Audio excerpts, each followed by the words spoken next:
ഓർമ്മകളില്ലാത്ത മനുഷ്യരില്ല. ഒരു തരത്തിൽ ഓർമ്മകളാണ് മനുഷ്യ ജീവിതത്തെ മുന്നോട്ട് നയിക്കുന്നത്.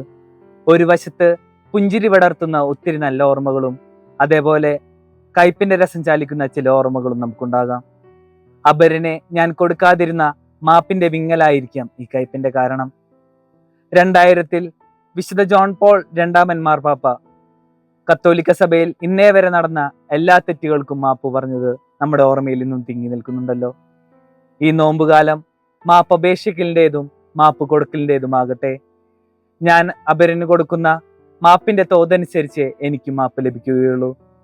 റോമാക്കാർക്ക് എഴുതിയ ലേഖനം 4-ാം അധ്യായം 7-ാം തിരുവചനത്തിൽ ഇപ്രകാരം പറയുന്നുണ്ടല്ലോ: അതിക്രമങ്ങൾക്ക് മാപ്പും പാപങ്ങൾക്ക് മോചനം ലഭിച്ചവൻ ഭാഗ്യവാനെന്ന്.